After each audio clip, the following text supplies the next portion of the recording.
नमस्कार, शाम के 5 बजने को है। मैं हूं चित्रा त्रिपाठी। आप देख रहे हैं डिबेट का नंबर 1 शो दंगल।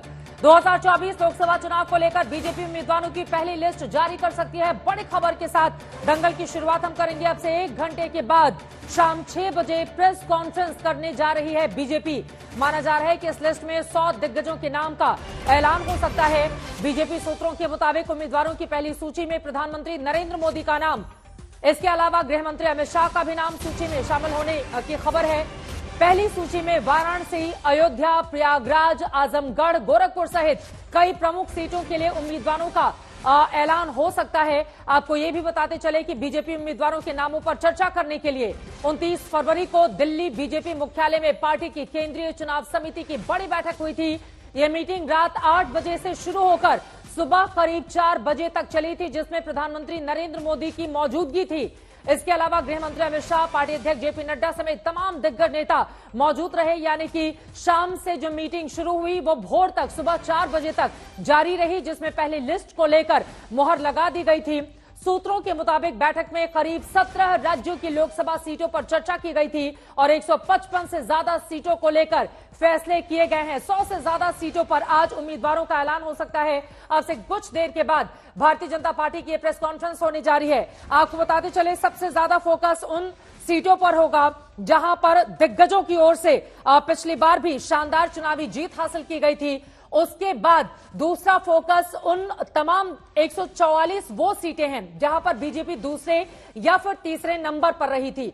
वहां पर बीजेपी ने पिछले 5 सालों में काम किया है और उसके आधार पर उम्मीदवारों के नाम का ऐलान करके पहले ही चुनावी माइलेज वहां पर हासिल करना चाहती है, क्योंकि 370 का ये जो बहुत बड़ा लक्ष्य प्रधानमंत्री की ओर से सेट किया गया है, 303 से 370 पर बीजेपी किस तरह से जाए, इसको लेकर एक तरफ प्रधानमंत्री नरेंद्र मोदी का दौरा पिछले कई दिनों से अलग अलग राज्यों में चल रहा है, तो वहीं अब से कुछ ही देर के बाद 370 प्लस के टारगेट को हासिल करने के लिए बीजेपी अपने उम्मीदवारों की ओर से अपने उम्मीदवारों के नाम का ऐलान किया जा सकता है। एक तरफ बीजेपी 370 प्लस, तो वहीं दूसरी तरफ एनडीए 400 पार। इसका नारा आज बिहार के औरंगाबाद में भी देखने को मिला। आज बिहार पहुंचे हुए हैं प्रधानमंत्री नरेंद्र मोदी। वहां पर कई परियोजनाओं का लोकार्पण, शिलान्यास उनकी ओर से किया गया है। इस मौके पर 400 पार का नारा नीतीश कुमार की ओर से कैसे दिया गया? नीतीश कुमार ने कैसे ये भी कहा कि बीच में तो हम गायब हो गए थे, लेकिन अब आपके साथ हैं, आपके साथ ही रहेंगे, बिहार के विकास के लिए काम करेंगे। क्या कुछ कहा गया दिग्गज नेताओं की ओर से, सुनते हैं। आपका यही जोश, यही उत्साह, जिसके कारण देश में एक ही गुंज है।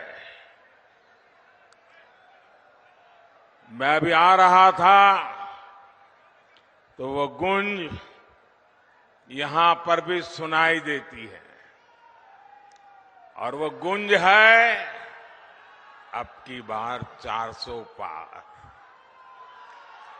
अब की बार, अब की बार, अब की बार। और साथियों, ये 400 पार का नारा ऐसे ही नहीं लग रहा है। ये तभी लग रहा है जब मोदी की गारंटी पर देश भरोसा कर रहा है। इस बार का जो चुनाव होने वाला है, तो इस बार तक कम से कम 400 सीट आप जीतिएगा, ये हमको पूरा भरोसा है। इसीलिए बाकी सब लोग जो इधर उधर कर रहा, कहीं कुछ नहीं होगा।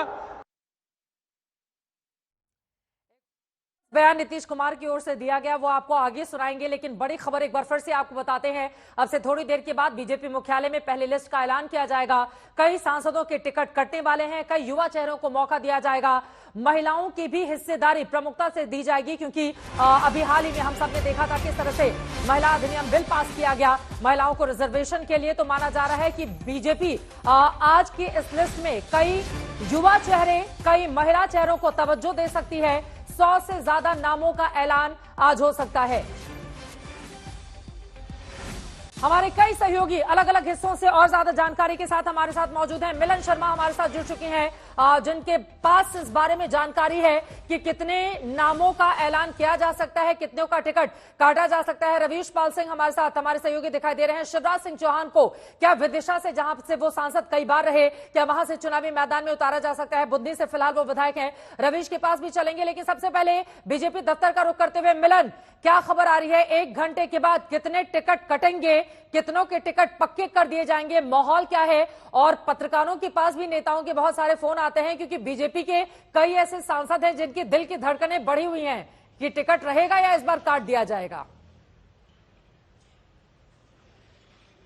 बिल्कुल चित्रा, और फोन कॉल्स का सिलसिला भी चल रहा है। नेताओं और पत्रकारों के बीच कई बार हम बधाई दे देते हैं ये बताने के लिए कि क्या वो उनका टिकट कट रहा है या मिल रहा है, उससे भी संकेत मिल जाता है। लेकिन 6 बजे आज बीजेपी दफ्तर में ये अनाउंसमेंट हो जाएगा। 100 से ज्यादा सीटों पर जो नाम है वो सामने रखे जाएंगे। जो बड़े बड़े नाम है जिनको आप जानती हैं वो पहले ही लिस्ट में सबसे ऊपर आपको दिखाई दे जाएंगे। प्रधानमंत्री नरेंद्र मोदी का नाम होगा, अमित शाह जी का नाम होगा, राजनाथ सिंह जी का नाम होगा, और तमाम ऐसे नेता जिनको पिछली राज्यसभा से चुना गया था, इस बार उनको भी लोकसभा लड़ने को कहा गया, जैसे कि धर्मेंद्र प्रधान जी का नाम है इसमें। आगे चल के इसमें भूपेंद्र यादव जी को भी कहा गया चुनाव लड़ने के लिए। क्या वो अलवर से लड़ेंगे या भिवानी से लड़ेंगे, ये भी इस लिस्ट में तय हो जाएगा। तमाम ऐसे नेता हैं जिनकी टिकट कटने वाली है। आज जयंत सिन्हा ने भी अनाउंस कर दिया कि उनकी टिकट उनको नहीं मिलने वाली है, तो उन्होंने कह दिया कि हम नहीं करना चाहते हैं अब लोकसभा चुनाव में। और गौतम गंभीर, आज ही उनकी भी अनाउंसमेंट आई है। तो इन सारी चीजों को देख के अब पता चल रहा है कि बीजेपी की इस पहली लिस्ट में 100 से ज्यादा जो नाम होंगे, उनमें कई प्रत्याशी जो हैं वो जो नए प्रत्याशी होंगे, क्योंकि इस पर काफी चिंतन किया गया है। सीईसी की मीटिंग में जो एक और मीटिंग होने वाली है उसमें भी चिंतन होगा। लेकिन देखना बहुत दिलचस्प होगा कि कौन सी सीटों पर अब बीजेपी कितने नाम सामने रखती है। एनडीए की आप बात कर रही थी अपने इंट्रोडक्शन में, तो उसमें भी जयंत चौधरी की पार्टी को इस वक्त 2 सीटों का सूत्रों के हवाले से पता चला है। अपना दल को कितनी सीटें मिलेंगी वहां पर, और अन्य जो एनडीए अलायंस पार्टनर्स है, क्या उनका भी नाम इस लिस्ट में होगा, ये भी देखना दिलचस्प होगा। और महिलाओं की जिस तरीके से आप बात कर रही थी, तो निश्चित रूप से महिलाओं का भी जो कैंडिडेचर है वो कैसे देखा जाएगा, क्या हेमा मालिनी को दोबारा फील्ड किया जाएगा, इन तमाम सवालों के जो जवाब है वो 6 बजे आज एक भारतीय जनता पार्टी के मुख्यालय में प्रेस कॉन्फ्रेंस में मिल जाएंगे। और देखना बहुत ही दिलचस्प होगा कि किसको टिकट दोबारा दे रही है भारतीय जनता पार्टी, क्योंकि 2024 का जो चुनाव है और प्रधानमंत्री मोदी का जो नारा है 400 पार एनडीए और 370, ये सिद्ध करने के लिए बीजेपी ने पूरी तरीके से तैयारी की है। रात को 4 बजे तक ये बैठक चली, कई बड़े नाम उसमें शामिल थे, और अपनी तरफ से हर राज्य में किस तरीके से बीजेपी अपना परचम लहरा सकती है इस चुनाव में, इसको लेकर कड़ी से कड़ी जो चीजें सामने रखी गई हैं, उसी को देखकर यहाँ पर नामों का मिलन में लौटूंगी आपके पास। हिमांशु मिश्रा भी हमारे सहयोगी दिखाई दे रहे हैं, रवीश पाल सिंह भी हमारे साथ जुड़े हुए हैं। हिमांशु, अब आपका रुख करते हुए, सीएसडीएस का एक आंकड़ा बताता है 190 वो सीटें जहां पर बीजेपी और कांग्रेस के बीच सीधा मुकाबला था, जिनमें भारतीय जनता पार्टी ने 175 सीटें अपने नाम कर ली थी, 15 पर कांग्रेस पार्टी को जीत मिली थी। तो बड़ा चुन चुनकर और खासतौर से हारी गई वो सीटें, अगर कांग्रेस वाला हम छोड़ दें, तो जिन क्षेत्रीय दलों से, चाहे वो पश्चिम बंगाल में हो, चाहे देश के दूसरे राज्यों हो, जिन क्षेत्रीय दलों से बीजेपी को हार का सामना लोकसभा में करना पड़ा था, बीते 5 सालों से उन सीटों पर मंथन बीजेपी कर रही थी। हारी हुई सीटों को लेकर समीक्षा किया जा रहा था और माना जा रहा है कि कई ऐसी सीटों को लेकर पहले ही उम्मीदवारों के नाम का ऐलान भी किया जा सकता है। हिमांशु, देखिए, बिल्कुल 164 सीटें जो हैं 2019 में जो भारतीय जनता पार्टी ने हारी थी, उनको चिन्हित किया गया या कम मार्जिन से जीती थी। उसको लेकर पिछले 3 साल से भारतीय जनता पार्टी लगातार स्ट्रेटेजीज बना रही थी। क्लस्टर्स में बांटा गया, वहां प्रधानमंत्री नरेंद्र मोदी, गृह मंत्री अमित शाह, जेपी नड्डा, राजनाथ सिंह लगातार जो है वहां पर दौरे कर रहे थे, एक के बाद एक। कई केंद्रीय मंत्री वहां पे लगाए गए, केंद्रीय मंत्रियों की ड्यूटी लगाई गई और क्लस्टर्स दिए गए। एक एक केंद्रीय मंत्री को 5-5 सीटें दी गई कि आप यहाँ जाइए, जो भी विकास कार्य है इसके ऊपर नजर रखिए। साथ ही साथ भारतीय जनता पार्टी ने इन 164 सीटों के लिए जो रणनीति बनाई है ना चित्रा, वो बिल्कुल साफ है। अगर आप जीत सकते हैं यहाँ तो ठीक है, अगर नहीं जीत सकते तो जो यहाँ का लोकप्रिय नेता है, चाहे वो किसी अन्य दल में है, अगर वो भारतीय जनता पार्टी में आ सकता है, शामिल हो सकता है, तो उसको भारतीय जनता पार्टी में शामिल कराया गया है। या फिर ऐसे छोटे छोटे दलों के साथ अलायंस किया गया है जो सोशल इंजीनियरिंग यानी कि जातीय समीकरणों के अनुसार जो है वो फिट बैठते हैं और भारतीय जनता पार्टी को उन सीटों पर जीत दिला सकते हैं। भारतीय जनता पार्टी ने उनके साथ गठबंधन किया है। अगर आप देखेंगे तो जयंत चौधरी की आरएलडी के साथ गठबंधन हुआ है। ओम प्रकाश राजभर 2019 में भारतीय जनता पार्टी का साथ छोड़ के गए थे, उनको दोबारा लेके आए। दारा सिंह चौहान जो है वो छोड़कर चले गए, तो उनको लाया गया। नीतीश कुमार के साथ गठबंधन किया गया है। टीडीपी के साथ गठबंधन किया जा रहा है, जो 2018 में भारतीय जनता पार्टी का साथ छोड़कर गई थी और पूरे विपक्ष को एकजुट करने की कोशिश की जा रही थी, उनको साथ लाने की कोशिश हो रही है। शिरोमणि अकाली दल के साथ बातचीत हो रही है। तो कहीं ना कहीं भारतीय जनता पार्टी को ये लगता है कि 370 प्लस का जो मिशन है और एनडीए 400 पार का, वो एक एक सीट पर समीकरणों के हिसाब से उम्मीदवारों को देखकर अगर कोई जीत सकता है, ठीक है। अगर उनके खिलाफ कोई रिपोर्ट है नमो ऐप पे या सर्वे में या फीडबैक है, तो उनकी सीटें टिकट काट दी जाएंगी, चाहे वो जयंत सिन्हा हो या गौतम गंभीर हो। और अब तो राजनीति में एक नया चीज हो गया है कि अगर आपको टिकट नहीं मिलती है तो कह दीजिए कि मैं संन्यास लेना चाहता हूं। लेकिन कई लोग खिलाफत कर देते हैं पार्टी की, लेकिन भारतीय जनता पार्टी में ये खिलाफत अभी देखने को नहीं मिल रही है। जिनको इशारा कर दिया गया कि आपको टिकट नहीं मिलेगा, उन लोगों ने संन्यास का ऐलान कर दिया है। इसके पीछे की रणनीति और राजनीति क्या बोलती है, इसके बारे में हिमांशु बताएंगे। शरद भी जयपुर से जुड़ चुके हैं। लखनऊ से कुमार अभिषेक हमारे सहयोगी हमारे साथ जुड़े हुए हैं। कुमार, अब आपके पास आते हुए 80 लोकसभा सीटों वाले उत्तर प्रदेश में 2014 के मुकाबले 2019 में बीजेपी की परफॉर्मेंस थोड़ी कम रह गई थी, लेकिन इस बार तो बहुत बड़ा लक्ष्य निर्धारित किया गया है पूरी की पूरी 80 सीटों को जीतने के लिए। और हारी हुई सीटों पर बीते कई सालों से, पिछले 4 सालों से काम भी कर रही थी बीजेपी, तो वहां को लेकर क्या तैयारी है अभिषेक? बिल्कुल चित्रा, इस बार बीजेपी ने जो लक्ष्य रखा है वो 80 का 80 रखा है, आप बता रही हैं। दूसरी बात यह है कि सहयोगियों के साथ भी लगभग तय हो चुका है कि 74 सीटें बीजेपी लड़ेगी। और आपके ऑडियो में कुछ तकनीकी दिक्कत आ गई है अभिषेक, मैं फौरन आपके पास आऊंगी। जैसा कि अभिषेक बता रहे थे कि 74 सीटों पर बीजेपी लड़ेगी, बाकी सीटें सहयोगियों को दी जाएगी। आपको बताते चले 2019 में 62 सीटें बीजेपी को मिली थी, बाकी सहयोगियों को मिली थी। लेकिन 2014 में 72 सीटों पर भारतीय जनता पार्टी ने जीत हासिल की थी और 2 अपना दल के खाते में गई थी। लेकिन इस बार की स्थिति, अभिषेक अपना ऑडियो जल्दी से ठीक कीजिए, मैं फौरन आपके पास आऊंगी। शरद के पास जल्दी से चलते हैं। शरद, शानदार प्रदर्शन राजस्थान में किया गया है भारतीय जनता पार्टी की ओर से विधानसभा के चुनाव में। 2018 में जब राजस्थान का विधानसभा हार गई थी, उसके बावजूद पूरा क्लीन स्वीप 25 लोकसभा की सीटों पर राजस्थान में कर लिया था बीजेपी ने। इस बार तो विधानसभा में शानदार प्रदर्शन है, तो राजस्थान को लेकर क्या है उसकी तैयारी? देखिए 14 और 19 दोनों में 25 की 25 सीटें आई थी और इस बार भी इस तरह से माना जा रहा है। मैं बता दूं चित्रा कि कुछ नेताओं को संकेत दे दिए गए हैं कि उनका टिकट फाइनल है। मसलन गजेंद्र सिंह शेखावत जो कि जोधपुर में चुनाव प्रचार अपना शुरू कर दिए।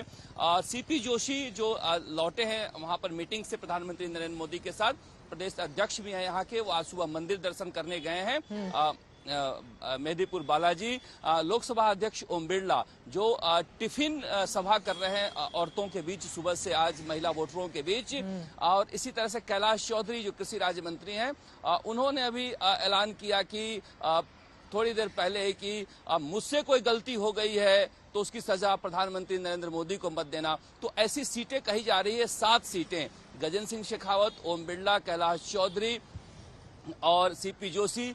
ऐसी सीटों का नाम का ऐलान पहली ही लिस्ट में होने जा रहा है। 7 से 10 लोगों का नाम का ऐलान होने जा रहा है। कुछ नए लोगों को जो टिकट दिया जाना है उनका भी नाम का ऐलान होना है। कटेगा किसका ये भी तो बता दीजिए शरद। अभी मौजूदा वक्त में 24 सांसद हैं, महिलाओं को टिकट देने की बात हो रही थी। अंदर की खबर बता दें, किसका टिकट कटने वाला है? देखिए चित्रा, अब मैं वही बता रहा था कि मैं वहां पूछ रहा था जो नेता वहां बैठे थे प्रधानमंत्री नरेंद्र मोदी के साथ कि आप लोग इतनी रात तक मीटिंग में कर क्या रहे थे। प्रधानमंत्री नरेंद्र मोदी बार बार पूछ रहे थे राजस्थान के नेताओं से कि क्या 33% आरक्षण का फॉर्मूला हम इस बार से लागू कर सकते हैं। अगर वैसे देखा जाओ तो महिला सांसद तो यहाँ पर राजस्थान से दिया कुमारी थी और वो हो गई उप मुख्यमंत्री। तो नए महिला चेहरों को लेकर कवायद की जा रही है। कई सांसदों को जैसे कहा जा रहा है कि जयपुर ग्रामीण सीट हो या फिर दूसरे सीट हो, सवाई माधोपुर हो, अलग कई सीटों पर कहा जा रहा है कि प्रधानमंत्री नरेंद्र मोदी जो हैं दूसरे चरण में महिलाओं को टिकट देने के लिए और महिला चेहरों को खोज के लिए टास्क दिया है। टिकट काटने को लेकर देखिए, मैं फिर कह रहा हूं कि यहाँ पर नाम लेने पर थोड़ा सा गड़बड़ हो जाएगा क्योंकि अभी घोषणा होनी है, लेकिन हमारे सूत्र बता रहे हैं कम से कम 12 टिकट कट रहे हैं। अभी इस ऐलान के बाद तो आपके फोन की घंटियां बजने वाली हैं शरद। लेकिन आज तक देखने के बाद तो अब तमाम सांसद आपको फोन करने वाले हैं जिनके दिल की धड़कनें बड़ी होंगी। अभिषेक, क्या मेरी आवाज आ रही है आपको? एक बार अभिषेक के पास चलते हैं। कुमार अभिषेक, आवाज आ रही है क्या? जी जी, अपनी बात को आगे बिल्कुल आवाज मिल रही है जी, अपनी बात को आप आगे बढ़ाएं कुमार अभिषेक। बिल्कुल चित्रा, तो जैसा बता रहा था कि 4 सहयोगियों को तय किया है बीजेपी ने, आरएलडी, इसके अलावा अपना दल, ओम प्रकाश राजभर की पार्टी और निषाद पार्टी। चारों के लिए कुल 6 सीटें छोड़ी गई हैं। अपना दल के लिए 2 छोड़ी जा रही हैं जो कि लगभग तय हैं, उसका ऐलान भी हो जाएगा, और आरएलडी को भी 2 पार्लियामेंट की सीट। लेकिन बहुत अहम है कि इस बार उत्तर प्रदेश से बहुत सुगबुगाहट वैसी नहीं दिखाई दे रही है जैसी आपने दिल्ली में कई नामों को खुद से देखा और सुना कि इन लोगों ने खुद से ही रिटायर होने या अलग होने का फैसला ले लिया। लेकिन उत्तर प्रदेश में कहा जा रहा है कि टिकट तो कटेंगे, लेकिन उसमें से ज्यादातर टिकट उन लोगों के कटेंगे जिनकी उम्र ज्यादा हो रही है या फिर सर्वे रिपोर्ट में जिनके खिलाफ एंटी इनकम्बेंसी काफी ज्यादा दिखाई दे रही है। अखिलेश यादव ने चूंकि अपने 31 उम्मीदवार उतार दिए हैं और ओबीसी की भरमार है, तो मुझे लगता है बीजेपी इसका ख्याल जरूर रख रही है और कहीं ना कहीं जो उनके सामाजिक समीकरण है उन्हें फिट करने की कोशिश बीजेपी जरूर करेगी।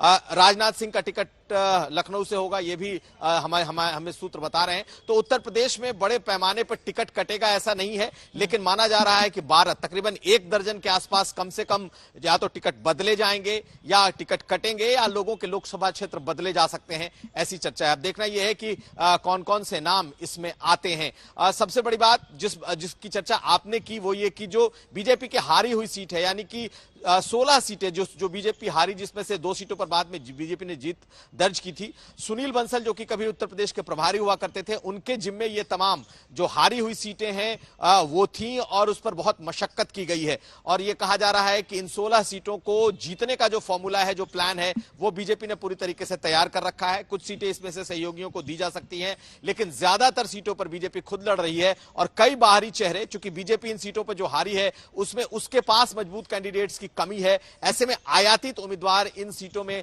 कई सीटों पर आपको दिखाई दे सकते हैं, चेहरे दिखाई दे सकते हैं। तो नजर इस प्रेस कॉन्फ्रेंस पर है चित्रा के आखिर अभी जो ऐलान होने वाला है, और उम्मीद की जा रही है कि तकरीबन 40 से 50 के आसपास कैंडिडेट होंगे जिनका नामों का ऐलान हो सकता है। ये बड़ी जानकारी। रामपुर और आजमगढ़ जो हारी हुई सीट थी, जो समाजवादी पार्टी के पास थी, उपचुनाव में ये सीटें भी बीजेपी ने जीत ली। 2019 में बीएसपी ने हासिल की थी, 5 सीटों पर समाजवादी पार्टी ने जीत हासिल की थी। लेकिन इस बार पूरे दमखम के साथ चुनावी मैदान में रायबरेली दिलचस्प हो चला है। जब सोनिया गांधी अब राज्यसभा पहुंच चुके हैं, तो ऐसे में रायबरेली में किसको टिकट देती है, क्योंकि उसको भी अमेठी की तरह जीतना चाहती है बीजेपी। परसेप्शन की लड़ाई में वो आगे चल रही है, लेकिन अपने 4 कदम और बढ़ाने के लिए रवीश, अब सीधे आपके पास आते हुए, सबसे दिलचस्प रहा जब मोहन यादव को मुख्यमंत्री बनाया गया तो सवाल पूछा गया कि शिवराज सिंह चौहान का क्या होगा। क्या यह माना जा सकता है कि आज की इस लिस्ट में विदिशा से वो उम्मीदवार हो सकते हैं? रवीश, बिल्कुल चित्रा, जिस तरीके से अटकलों का बाजार गर्म है और रात 3:30 से 4 बजे तक प्रधानमंत्री नरेंद्र मोदी जिस बैठक में मौजूद थे, उसमें मध्य प्रदेश के मुख्यमंत्री मोहन यादव भी थे। और माना यह जा रहा है कि बड़े नामों पर चर्चा हुई है मध्य प्रदेश से। उसमें सबसे ऊपर मध्य प्रदेश के पूर्व मुख्यमंत्री शिवराज सिंह चौहान का ही नाम है। 2 सीटों से मध्य प्रदेश से जो पैनल बना के भेजा गया है, दरअसल आपको बता दें कि एमपी से सभी 29 लोकसभा सीटों के लिए नामों के पैनल भेजे गए हैं।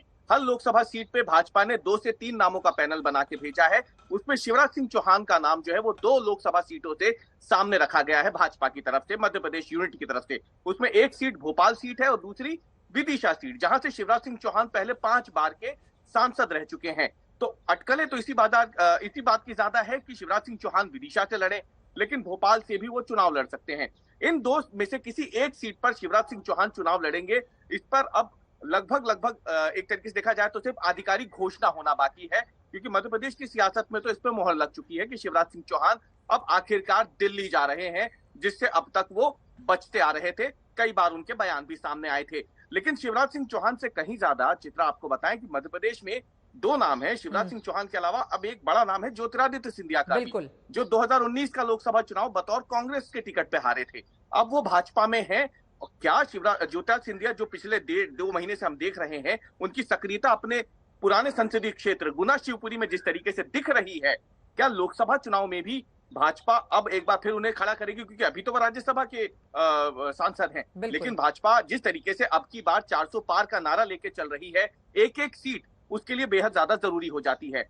मध्य प्रदेश की 29 में से 28 सीटें भाजपा के पास है लोकसभा में, लेकिन इस बार अगर देखें तो 7 सांसदों को चुनाव लड़ाया गया था, जिनमें से 5 सांसद जीत चुके हैं।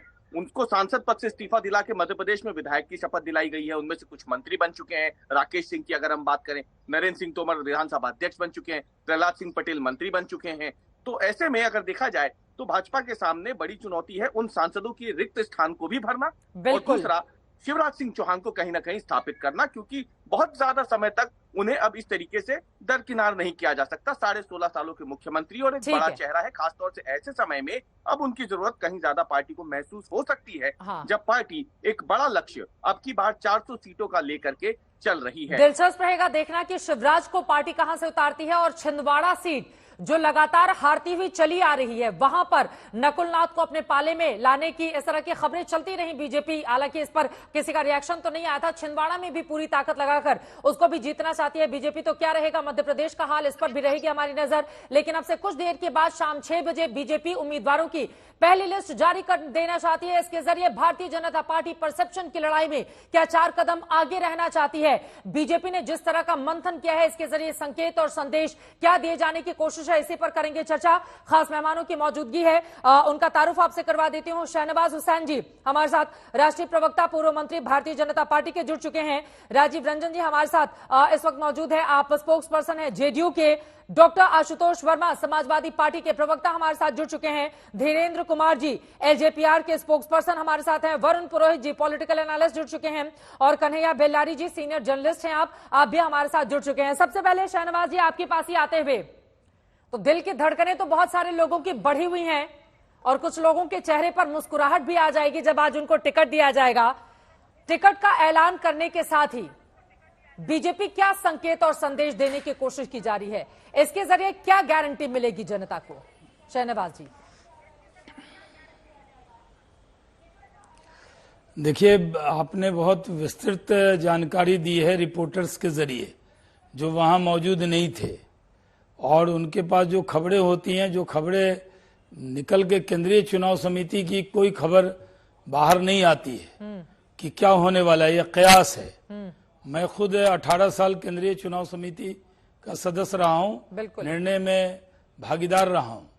तो मैं ये मानता हूं कि जब तक लिस्ट ना आए, जब तक कोई भी कयास लगाना सही नहीं है। मैं मानता हूं कि जो स्टेट में डिस्ट्रिक्ट यूनिट, स्टेट यूनिट बातचीत करती है, वहां का कोर ग्रुप मिलता है, फिर वहां जो कोर टीम के मेंबर हैं वो दिल्ली आते हैं, फिर यहाँ की कोर टीम से मिलते हैं, और बाद में कुछ नाम तय होते हैं, वो नाम केंद्रीय चुनाव समिति में जाती।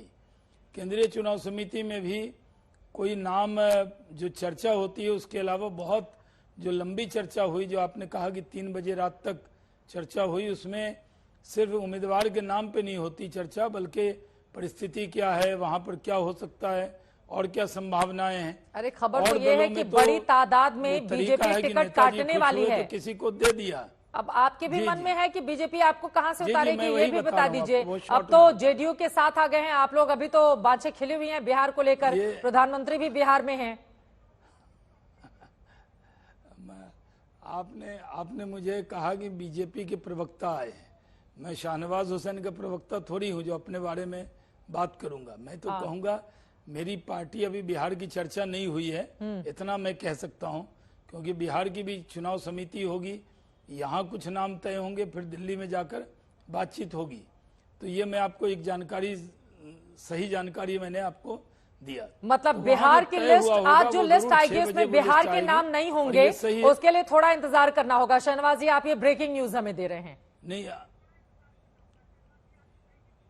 जी, अभी बिहार की जो प्रक्रिया होती है, हमारे यहाँ पूरी प्रक्रिया होती है चित्रा जी, आपको पता है कि बिहार की स्टेट यूनिट की जो चुनाव समिति है वो बैठती है जी। फिर अभी जो हमारी 17 सीटें थी, उन सीटों पर ऑब्जर्वर गए थे। मैं भी एक सीट पर जानकारी हासिल करने गया था, वो जानकारी पार्टी के नेतृत्व को दे दिया, फिर वो विचार करेंगे और फिर यहाँ से कुछ नाम ठीक है। एक और सवाल का जवाब आप दे दें, उसके बाद बाकी मेहमानों के पास में जाऊंगी। ठीक है, चुनाव समिति में नहीं गया। ठीक है शहनवाज जी, अब मेरा आपसे ये सवाल है कि अभी पहली लिस्ट आने वाली है, उसके पहले ये इस्तीफों का दौर क्यों शुरू हो गया? राजनीति से आपके युवा चेहरे क्यों संन्यास लेने लगे? गौतम गंभीर, दूसरी तरफ जयंत सिन्हा एक के बाद एक ट्वीट कर रहे हैं कि भाई अब हम राजनीति से संन्यास ले रहे हैं। क्या वजह है? पहले इशारा दे दिया गया था कि अब आपको टिकट नहीं मिलेगा तो आप किनारे हो जाइए। देखिए, मुझे मालूम था ये सवाल आप जरूर पूछेंगे, और वो क्योंकि वो पहले से ट्वीट आ गया है। कई बार पार्टी बुला के बातचीत करती है, हम जिनको टिकट नहीं भी देते हैं उनसे भी बातचीत की जाती है। ये नहीं है कि एक बैग एक फैसला सुना दिया जाता है, ये अन्य दलों में होता है। हमारे यहाँ पूरी प्रक्रिया होती है। जो चुनाव लड़ते हैं वो उम्मीदवार होते हैं, और जो नहीं लड़ते हैं वो लड़ाने के काम में लग जाते हैं। तो पार्टी ने बातचीत की होगी उनसे, और बातचीत करके कुछ उनको इशारा दिया होगा कि ऐसी परिस्थिति बन रही है, तो उसके बाद कुछ ट्वीट आए हैं, उसके बारे में मुझे पूरी जानकारी मैंने ले ली। आप तो इशारों में बता रहे हैं, हम ये बता देते हैं कि यकीनन इसी तरह की परिस्थिति रही होगी, वरना युवा चेहरे वो खुद से इस तरह का निर्णय क्यों करेंगे? उनको सम्मानजनक विदाई दे दी जाए, क्या इस वजह से ये फैसला उनकी ओर से लिया गया है? और भी सवाल है, शहनवाज आऊंगी, लेकिन आपकी बातों पर आशुतोष वर्मा बड़ा मुस्कुरा रहे थे। आशुतोष जी, लेकिन मिशन 80 का लक्ष्य रखा है बीजेपी ने एनडीए के सहयोगियों के साथ मिलकर उत्तर प्रदेश में, तो मुश्किलें बढ़ेंगी आप लोगों की आशुतोष जी। हालांकि आप लोगों की ओर से भी ऐलान कर दिया गया है कई नामों का पहले ही। देखिए चित्रा जी, आपने अपने पूरे वक्तव्य में जो सबसे अच्छा सवाल पूछा कि भाई युवा चेहरा क्यों भाग रहे हैं। अगर देश में इतनी प्रगति हो रही है, आत्मनिर्भर बन गया है, मोदी जी की पूरी लहर है, 400 पार हो रहा है, तो पूर्वी दिल्ली में उनकी नाक के नीचे से रिकॉर्ड मतों से जीतने वाले गौतम गंभीर क्यों छोड़ के संन्यास लेने जा रहे हैं? कहने क्रिकेट पे ध्यान देंगे, जबकि क्रिकेट से संन्यास लेने का समय आ गया है उनका। और दूसरे जयंत सिन्हा जी, कौन लेता है संन्यास? क्रिकेट कमेंट्री से वो फोकस करना चाहते हैं उस पर। अब आप वो देखिए, वो भी आप जानती हैं और आपके दर्शक भी जानते हैं। हाँ। और जयंत सिन्हा जी, जिन्होंने इकोनॉमी 5 ट्रिलियन इकोनॉमी बना दी, उस इकोनॉमिक सरकार के वित्त राज्य मंत्री रहे हैं। उन्होंने कहा हम जलवायु परिवर्तन पे काम करना चाहते हैं। आप देखिए टाइटेनिक डूब रहा है इस समय। जो हालात हैं देश में, चाहे आप इकोनॉमी की बात कर लीजिए, चाहे आप फॉरेन रिलेशन की बात कर लीजिए, चाहे आप बेरोजगारी की बात कर लीजिए, चाहे पेट्रोल डीजल की बात कर लीजिए, चाहे आप उज्ज्वला गैस कनेक्शन की बात कर लीजिए, और उस गैस के दाम की बात कर लीजिए, वास्तविक स्थिति जो है वो भारतीय जनता पार्टी सामने नहीं आने दे रही है, क्योंकि उसको प्रचार तंत्र पता है कैसे करना है। लेकिन लोगों की जो दिन भर की समस्याएं हैं, जो उनके जीवन में समस्याएं हैं, वो झेल रहे हैं, वो समझ रहे हैं, और वो सवाल पूछ रहे हैं कि जो 10 साल पहले आपने जो वादे किए थे, उसमें से कौन सा एक वादा आपने पूरा किया है जिससे हमारे जीवन में 10 साल में कोई अंतर आया? असल में नहीं आया है चित्रा जी। बोलिए शहनवाज जी। और उसकी वजह से जवाब देना मजबूरी है। तेरा वादा वो कसम वो इरादा, यही पूछना चाह रहे हैं आशुतोष जी। नहीं, वो सही कहा आशुतोष जी ने। समाजवादियों के जीवन में परिवर्तन नहीं आया है। वो राज्य में भी विपक्ष में थे, अभी भी हैं, उनके लोग उनको छोड़कर जा रहे हैं। उनके जीवन में यही परिवर्तन है कि समाजवादी पार्टी के विधायकों का भी विश्वास समाजवादी पार्टी पे नहीं रहा है। तो वो आशुतोष जी अपनी बात कह रहे हैं कि उनके जीवन में कोई परिवर्तन नहीं आया हो, लेकिन देश के जीवन में तो परिवर्तन आया है। देश तो तरक्की के रास्ते पर है। आज पूरे दुनिया में भारत का डंका बज रहा है।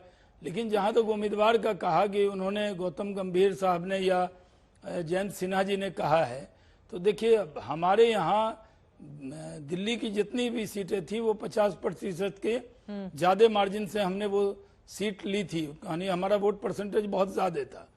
और कई लोग होते हैं जो राजनीति में आते हैं और उनके लिए और भी काम पार्टी में होता है। ठीक है। तो ये कहना कि वो क्यों जा रहे हैं, अभी लिस्ट आने दीजिए, उस पर चर्चा अलग से 6 बजे के बाद अगर कोई डिबेट होगी तो मैं पटना से फिर जुड़ जाऊंगा। लेकिन मैं केंद्रीय चुनाव समिति की वर्किंग को जानता हूं, इसलिए कहता हूं ठीक है, कयास पर डिबेट नहीं हो सकती है। हाँ। ये सही है कि एक जगह हमारे पास कई उम्मीदवार हैं। अरे कुछ काम आप जो हमारे पत्रकारों को भी विरोधी करने हैं, देंगे उनके- शहनवाज उनको हुसैन जी, उम्मीदवार या का पूरा संकट मतलब है। कयास मत लगाइए। सारी खबरें सूत्रों से ही हमें मिलती हैं, खुद पत्रकार कुछ क्रिएट नहीं करता है। चलिए, सोर्सेज लगा ने जो लीजिए। खबरें हमें दी है उसी के आधार पर हम डिबेट कर रहे नहीं, हैं, नहीं, चित्रा और कई जी। लोगों के चेहरे उतरे हुए भी जी, हैं। जी, जी। वो आज तक देख आपके- रहे हैं कि आपके जब लिस्ट sources- आएगी तो हमारा नाम होगा कि नहीं होगा। नहीं, कम से कम आप चेहरा लोगों का मत उतारिए। आप लोगों को, उम्मीदवारों को डराइए मत। हाँ। हो सकता है उनका नाम आ जाए। उम्मीदें, आपका मतलब डिबेट आप सुनकर उम्मीदें लोगों को बना के लगेगा रखना कि चाहते इतने हैं। कट रहे हैं, इतने कट रहे हैं। हाँ, ठीक है। राजीव रंजन जी, लेकिन जी, बिहार को उम्मीदें लेकर बना फैसला के ही कब रखना तक हो चाहते हैं जाएगा? सब। क्योंकि बिहार में ही सबसे ज्यादा पसोपेश की स्थिति बनी हुई है। उधर एक तरफ रामविलास पासवान की पार्टी से भी जुड़े हुए हैं, वो भी हैं, उनके चाचा भी हैं, जेडीयू भी है, हम पार्टी के लोग भी हैं, बीजेपी भी है। तो इस बार का समीकरण क्या रहने वाला है बिहार का? देखिए, मुझे नहीं लगता कोई असमंजस की स्थिति है। पैनल में भी एलजेपी के प्रवक्ता हैं। हाँ। इस गठबंधन में बड़ी पार्टी भारतीय जनता पार्टी है। नरेंद्र मोदी जी गठबंधन के नेता हैं। एक करिश्माई नेतृत्व और सभी घटक दलों का जो भरोसा है वो उनके अंदर है। इसीलिए मुझे नहीं लगता है कि किसी भी एनडीए के घटक दल के अंदर कहीं से कोई सुरक्षा का भाव है या असमंजस का भाव। जहां तक गठबंधन के बीच सीटों के तय किए जाने की प्रक्रिया है, तो आपने देखा उत्तर प्रदेश में अब वो अंतिम दौर में है। बिहार में भी अनौपचारिक बातचीत तो लगातार हो रही है और बहुत जल्द गठबंधन का जो उसकी जो शक्ल है वो देश के सामने होगी। फिर किस पार्टी को कितनी सीटें मिल रही हैं, फिर पार्टियां अपने उम्मीदवारों का ऐलान करें। आशुतोष जी। चित्रा जी, मुझे लगता है कि मैं अभी इसलिए मुझे अजीब से लगा कि कुछ दिनों पहले जेडीयू की यही प्रवक्ता भारतीय जनता पार्टी और नरेंद्र मोदी के ऊपर लगातार सवाल उठा रहे थे कि देश की इतनी हालात खराब कर दिए हैं, ये किस प्रकार से जनता के बीच में जाएंगे। और आज 4 दिन बाद ये करिश्माई नेता हो गए। मुझे लगता है कि इतनी तेजी से तो बदलना नहीं चाहिए, कम से कम अपने वक्तव्यों को ध्यान रखना चाहिए।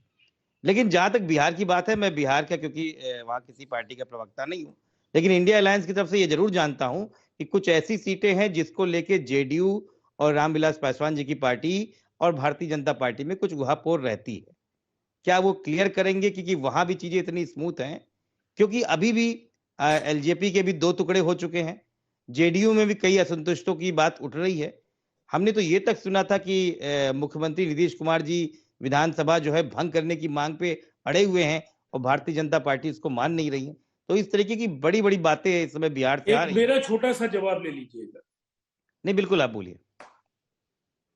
अब देखिए आशुतोष जी, आपको हैरानी हो रही होगी कि मैंने नरेंद्र मोदी जी के संबंध में जो बातें कही वो पहले मैंने क्यों नहीं कहा। अपने बयानों को याद कर लीजिए। जब अखिलेश जी को कमलनाथ जी ने बहुत कुछ कहा, अखिलेश जी ने जब ये मेरे सवालों का जवाब नहीं है। नहीं, आपके सवाल ये सवालों का जवाब नहीं है। आप धैर्यपूर्वक सुन लीजिए। ये इसको चीख चिल्लाहट में बहस को नहीं ले जाइए, काफी समय निकल चुका है और चित्रा जी को भी सबको समायोजित करना है। बस मैं एक बात आपको जरूर कहना चाहूंगा, हमारा तो ये एक नैसर्गिक गठजोड़ है और लंबा साथ एनडीए के साथ रहा है। लेकिन आप हाल के दिनों में अपने नेता के बयान कि मैं तो यात्रा में तब तक नहीं जाऊंगा जब तक कि सीटों का ऐलान नहीं हो जाएगा, तो और ये उत्तर प्रदेश के कांग्रेस के अध्यक्ष के बारे में उन्होंने क्या कहा, कमलनाथ जी ने उनके बारे में क्या कहा, ये जवाब नहीं है। स्वाभाविक राजनीतिक जवाब। ये आप जैसे प्रवक्ता से इस तरह की जवाब की उम्मीद नहीं है। नहीं, आप 1 महीने पीछे चले जाइए। बस के लिए मैं अपनी बात नहीं करूंगा। 1 महीने पीछे अपनी डिबेट इसी में देख लीजिए। हम भी थे, आप भी थे और चित्रा जी भी थी। मैं वही कह रहा हूँ कि आप जरा चले जाइए और अपने पुराने वक्तव्यों को देख लीजिए। प्रवक्ताओं की स्थिति हो जाती है, दयनीय हो जाती है। जब नेता ऐसी स्थिति पैदा करता है तो प्रवक्ताओं की स्थिति दयनीय होती है। सुनिए आशुतोष जी, इंडिया गठबंधन के पतन की जो बुनियाद है ना, वो आप लोगों ने खुद रखी है। आखिरी समय तक कांग्रेस को किस तरह से आप कोस रहे थे, हम लोगों ने उतना कभी इंडिया गठबंधन में प्रभु कहाँ फंसे हैं आप? इंडिया गठबंधन में रहकर अभी भी आप समझिए कहाँ फंसे हैं। इंडिया गठबंधन के नेताओं के हमको आपको प्रधानमंत्री बनाने जा रहे थे। आप ही जनता छोड़ के दल भाग रहे यूनाइटेड हैं। की ओर से नहीं आई, लेकिन हम समाजवादी तो आपको पार्टी ने प्रधानमंत्री बार-बार बनाने जा रहे थे कांग्रेस के खिलाफ प्रभु, बातें आप कैसी बात कर रहे रखी हैं? और वो लगातार हमलावर रहे। लगातार आप गठबंधन की भावना के विपरीत वहां काम करते रहे। हम अगर आपके अंदर एनडीए के धैर्य नहीं साथ था, हैं, नहीं आपके हमारा अंदर और आपका पेशेंस साथ नहीं बहुत था। लंबे समय तक नहीं रहा है, नहीं, लेकिन आप एनडीए एक के साथ पार्टी में हमारा टिक साथ नहीं काफी सकते लंबा हैं। रहा। अब मैं बाकी लोगों को राजीव रंजीत जी, आप पार्टी में टिक नहीं सकते, धैर्य नहीं है। नेता से कहिए ठीक धैर्य है, ठीक रखिए। है, ठीक है। अब मैं आप बाकी अपने लोगों के नेता पास को आ भी जाती धैर्य हूँ। रखने ठीक के है, लिए अब कहिए। मुझे लग रहा है बाकी लोग भी जल्दी जल्दी अपनी टिप्पणी कर दें। यहां पर अब आपके पास आते हुए वरुण पुरोहित जी, परसेप्शन की लड़ाई में बीजेपी पहले ही आगे है, अब वो 4 कदम आगे बढ़ना चाहती है, ऐसे में कांग्रेस पार्टी का क्या होगा? वरुण जी, आपने जो परसेप्शन की बात करी है, बिल्कुल सही आपने शब्द का उपयोग किया है। देखिए, देश की जनता के मन में दल बदलुओं के खिलाफ गुस्सा है, और जो परसेप्शन भारतीय जनता पार्टी का था, पार्टी विद द डिफरेंस, और एक प्योरिटी होती थी संघ पृष्ठभूमि की, वो तो अब एक कॉस्मोपॉलिटन स्टेटस हो गया भारतीय जनता पार्टी का। तो जनता उससे परेशान है। परसेप्शन मोदी लहर, राम लहर मुझे कहीं नजर नहीं आ रही। जब आपको आयातित करने पड़ रहे हैं कैंडिडेट जगह जगह से, आपकी कौन सी लहर है? अगर आपकी लहर चल रही तो आप अपने कार्यकर्ताओं को मौका दे सकते थे। तो कुल मिला के महंगाई, बेरोजगारी, निजीकरण और इनकी जो पूंजीवाद को बढ़ाने की जो नीति है, स्पॉन्सर करने की नीति है, वो लोग पूरे समझ रहे हैं। वोटर हर तरह से मैच्योर हो चुका, परिपक्व हो चुका। अब ये कितना ही परसेप्शन क्रिएट करेंगे, उसके झांसापट्टी में आने वाला नहीं है। लेकिन जो असली बात होगी कैंडिडेट्स की, जो आप चर्चा कर रहे हो, कैंडिडेट्स की जो लिस्ट आएगी उस पर डिपेंड करेगा कि इंडिया अलायंस कौन सा कैंडिडेट लड़ाती है, बीजेपी कौन सा लड़ाती है। जनता को मैं खुद, आप तो खैर बहुत ज्यादा सब जगह जाते हो आप लोग, लेकिन मैं जनता के बीच मैंने देखा है, हाँ। जनता ये कैंडिडेट बीजेपी अगर किसी ऐसा लड़ा देगी, जैसे पश्चिमी राजस्थान की बात है, वहां अगर इनके कैंडिडेट जो वर्तमान की बात आ रही है ये लड़ेंगे वापस, और कैंडिडेट कांग्रेस के कोई अच्छे आ गए, ये नहीं जीत पाएंगे। अभी विधानसभा का राजस्थान की आपने चर्चा की, 70 सीटें कांग्रेस की आई है। अगर टिकट कांग्रेस सही दी होती तो सरकार कांग्रेस की बनती। ऐसा नहीं है। पर जो परसेप्शन की आप बात कर रहे हो, परसेप्शन एक प्रोपोगंडा है जो जनता को समझ में आ चुका कि झांसा है और कुछ नहीं। बोलिए शहनवाज जी। और मेरे पास आपके लिए एक मैसेज भी आया है, उसमें सवाल पूछा गया है कि पूर्व केंद्रीय मंत्री शहनवाज हुसैन को भागलपुर, कटिहार या मधेपुरा से टिकट मिल सकता है क्या?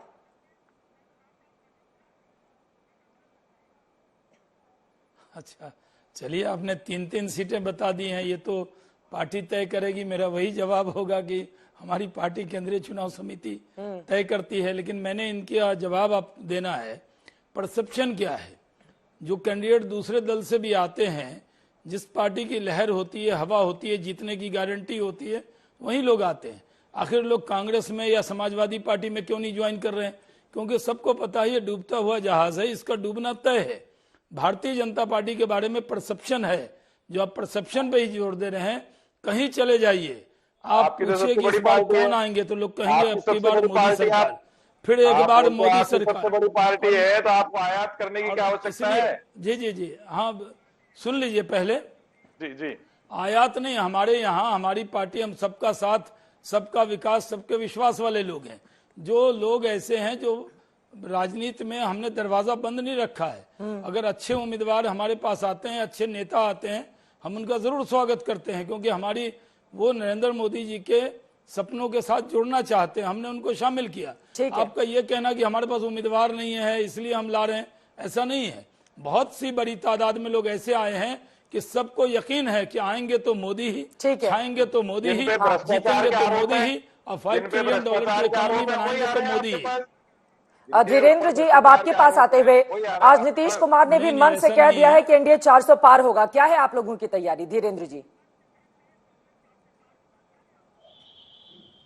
प्रधानमंत्री जी के नेतृत्व में देश सशक्त हुआ है, लोगों का उत्साह आप देखने को मिल रहा है।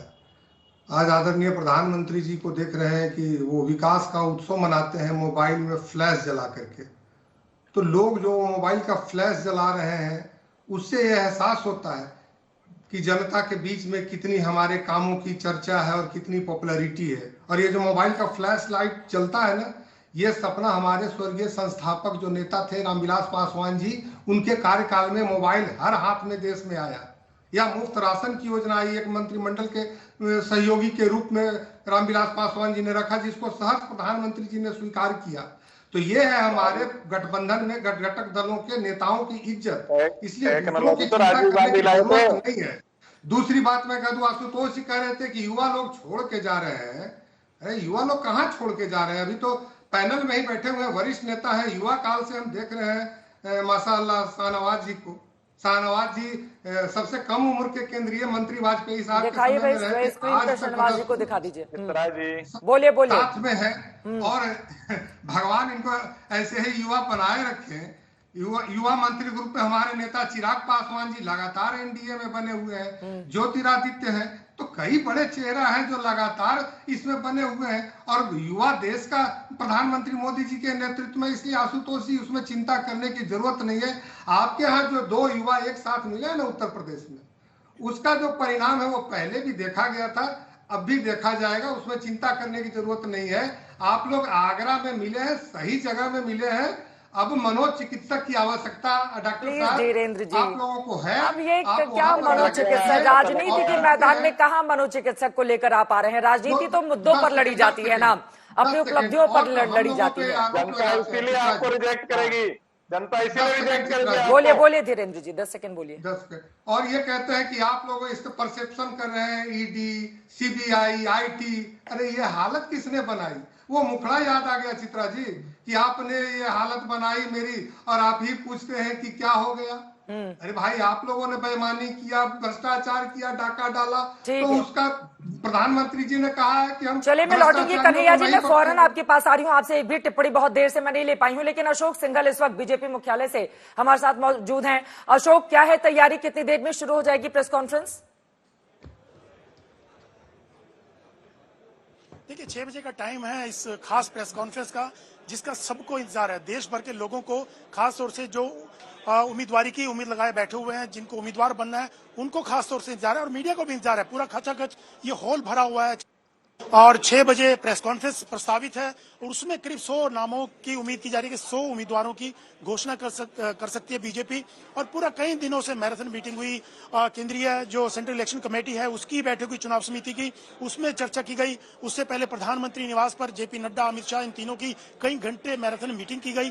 तो और उससे पहले अलग अलग राज्यों के साथ जो चाहे मुख्यमंत्री हो, वहां के इंचार्ज हो, उनके साथ पूरा विश्लेषण किया गया। तो आज 6 बजे कई दिनों की एक्सरसाइज के बाद ठीक है, मैं फौरन लौटूंगी। अशोक, मेरे पास वक्त इतने की इजाजत देता है। कन्हैया जी, मैं आपके पास नहीं आई, माफी के साथ आपसे मैं यहां पर विदा लेंगी, लेकिन जैसे ही बीजेपी अपने कैंडिडेट के नाम का अनाउंस करेगी फिर दोबारा जुड़ेंगे और इसी को लेकर आगे बढ़ेंगे। पहली लिस्ट थोड़ी देर में आने वाली है। इस बड़ी खबर पर आज तक की नजर बनी हुई है।